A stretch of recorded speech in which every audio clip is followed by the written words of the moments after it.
Hi, my name is Cloudpunk and let's start with Days Gone. This is an open-world action-adventure game set in a harsh wilderness 2 years after a devastating global pandemic, which has made a lot of zombies out of unlucky humans. You will take control of a bounty hunter trying to find a reason to live in a land surrounded by death. You will scavenge through abandoned settlements for equipment to craft valuable items and weapons, or take your chances with other survivors. Also, have you noticed how every single movie, TV show or video game about zombies tries to call them any other name except zombies? Walkers, biters, flesh eaters, crazed ones, infected, creepers, roamers, and so on, everything except zombies. And in Days Gone, zombies are called freakers. And that, although I like this variety, makes no sense, because if the zombie apocalypse actually happened, you would never call your zombie aunt Olga a walker. She would be a zombie Olga all along. Imagine if you see someone turn into a wolf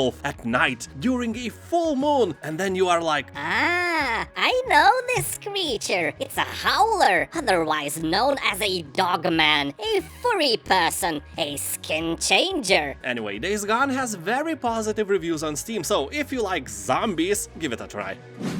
Subnautica and Subnautica Below Zero. I had the game for a long time on my PlayStation 4, but only recently I gave this game a chance because I was thinking that this game is boring. But when I started to play it, I realized that I was wrong. Yeah, all that resource collecting is a bit boring, I'm not gonna lie, but it's also very rewarding. You know, at first you are a slow swimmer and can't hold your breath for a long time, so when you find something awesome deep down below, you can't reach it, but later, you equip yourself with various devices that allow you to swim quicker and dive deeper. The exploration part is very entertaining and rewarding, although I have died many times because I'm really bad at calculating my oxygen levels. Also, this game is not a relaxing one. There are underwater predators and you can be attacked at any moment, so your anxiety levels will rise up, I promise you that.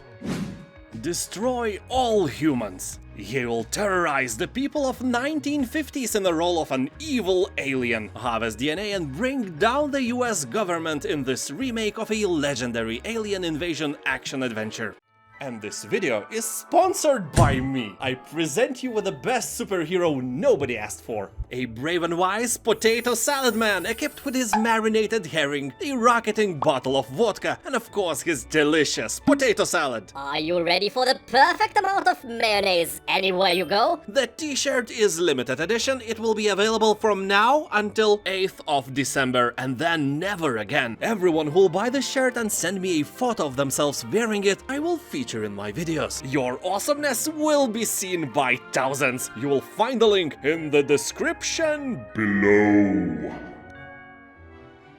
Annihilate puny humans using an assortment of alien weaponry and psychic abilities. Reduce their lame cities to rubble with your flying saucer and your rusty but trusty anal probe gun. Yeah, I know that I joke about the other end a lot in my channel, but this really exists in this game. What a time to be alive, or you know, probably to be dead, because your mission here is to destroy all of us. It's funny that you are called a communist by the American government here, but hey, as a person who was born in the Soviet Union, I can say that communism is way worse than any alien invasion, trust me. Medieval Dynasty. If you were wondering how life was some 600 years ago, I can save your time and just say that it sucked back then. So, next game is Outer Wilds. Oh, I'm kidding. Let's go back to Medieval Dynasty.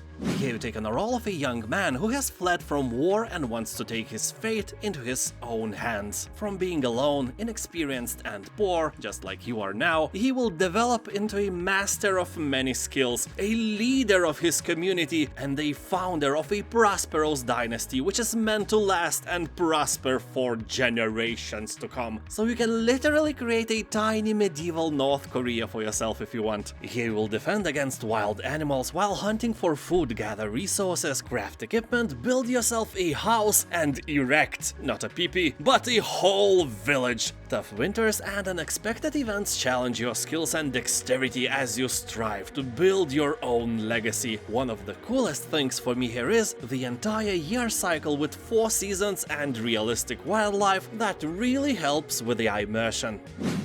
Cyberpunk 2077. Yes, the price is finally right. 30 euros for this game is an absolutely fair amount to ask, despite the fact that the game still suffers from various bugs and optimization problems. If you have never played the game, I will quickly tell you what to expect or what not to expect. So despite it looking like futuristic GTA, it's not. The city streets are very narrow, speeds are low, and driving cars feels somehow not right. Also, you can't fly in here. Here are no flying machines whatsoever, and that is the worst part of Cyberpunk not being like GTA. All that GTA part of the game is, bad. But this game has a wonderful campaign. So while the exploration and sandbox activities really sucks, the campaign is a masterpiece. I'm not exaggerating, it's really awesome. Well, I played only 9 hours of it so far, and I had to stop. My PC started to smell like burning plastic at one moment because of the optimization problems back then on the release date. Now this part is fixed, as I've heard. But those 9 hours were awesome. I will definitely finish playing Cyberpunk someday next year. So buying this for 30 euros now, I can absolutely recommend it. Astroneer. Overwhelmingly positive reviews can't lie. Game is set during the 25th century intergalactic age of discovery, where astroneers explore the frontiers of outer space, risking their lives in harsh environments to unearth rare discoveries and unlock the mysteries of the universe itself. In this space sandbox adventure, you can work together with other players to build custom bases above or below the ground, create vehicles to explore a vast solar system, and use terrain to create anything you can imagine. So basically, you are invading beautiful planets with beautiful nature and making an industrial hell out of them. Yeah, screw nature, the galaxy is full of it. My time at Portia.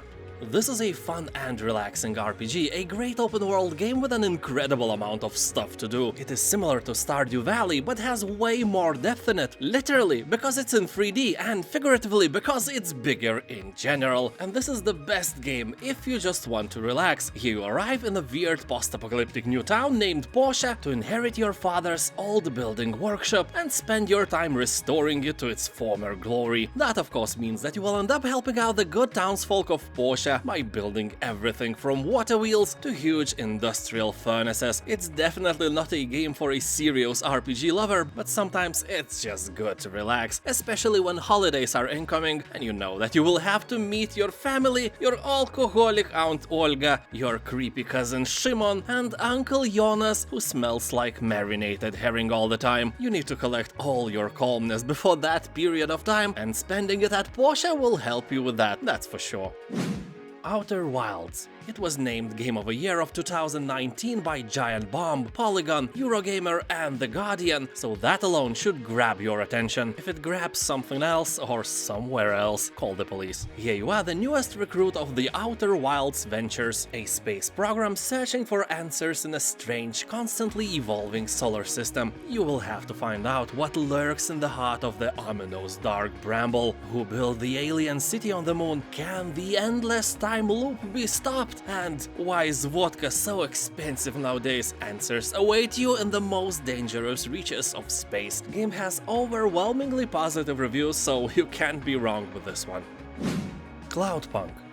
Here you will play as a person named Rania. This is your first night working for Cloudpunk, the semi-legal delivery company based in the sprawling city of Nivalis. You go everywhere, from the marrow below to the spires that pierce the great clouds high above. No delivery job is too dangerous, and no one is faster than a Cloudpunk driver. You never ask what is in the package you are delivering, but one day everything went south, and suddenly you will have to unravel mysteries in a world of corporate conspiracy, hackers, and rogue AI. Great original game.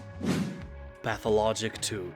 This is a narrative-driven, dramatic open-world thriller about fighting a deadly outbreak in a secluded rural town, just like our world nowadays, except the problem is localized and even more deadly. The town is dying, and you have to face the realities of a collapsing society as you make difficult choices in seemingly lose-lose situations. The plague isn't just disease, you can't save everyone. As people say, this game delivers an atmosphere that will depress you and induce a near-constant feeling of dread, isolation, and failure. It's amazing, and it has very positive reviews on Steam. Thank you for watching. Now, it would be nice if you subscribed. You know, if you are still here, you probably are willing to watch more videos like this one anyway, so subscribing to my channel is a smart choice of a very wise person. I'll see you next time, bye.